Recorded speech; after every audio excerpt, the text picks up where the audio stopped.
Obasanjo said that the killings in the counter-coup were senseless.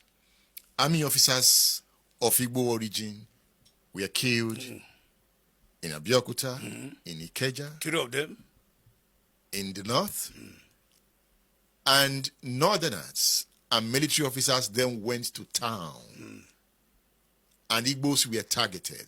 That was what you saw. Yes, yes. In Kaduna. Igbo men and women were killed, Yes. even children. Yes. That's what you call the pogrom. Yes, yes. And because of the pogrom, there was war. Yes. In 1967, you joined the Nigerian army. Yes. After you have witnessed the pogrom. The program, yes. You joined the Nigerian army during wartime. Yes. When did you realize that it was a pogrom? Was it before you joined the army or after you have left the army? I saw everything. I was a living witness. Then after the war, I decided to write my book. Why did you join the army to fight Biafra? To keep Nigeria one. That was the slogan to us. That was the slogan to us. There was no any other slogan rather than to keep Nigeria one.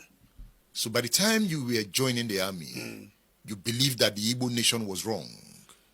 Anyway, but later on I discovered that they were not wrong.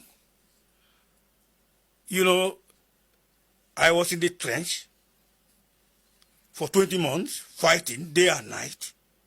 20 months without being posted to the rear.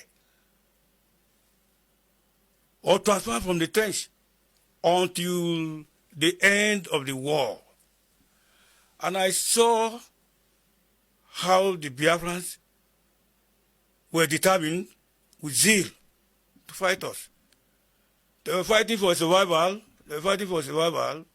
Even it came to a point in 1969 when a lot of soldiers realized that the war was fruitless.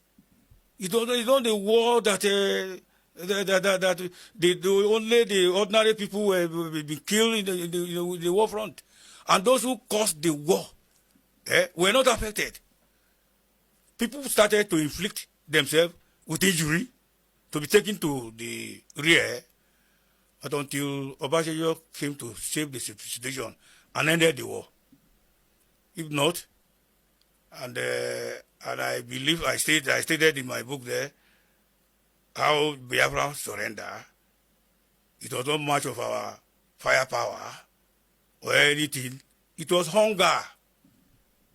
It was hunger.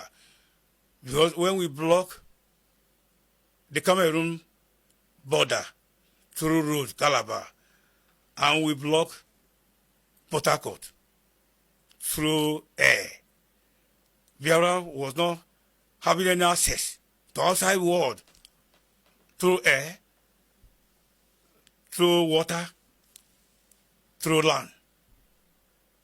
So they were in a desperate situation by then, and they were affected by hunger. I think that factor alone affected the people, the Biafran soldiers on the battlefield. You see.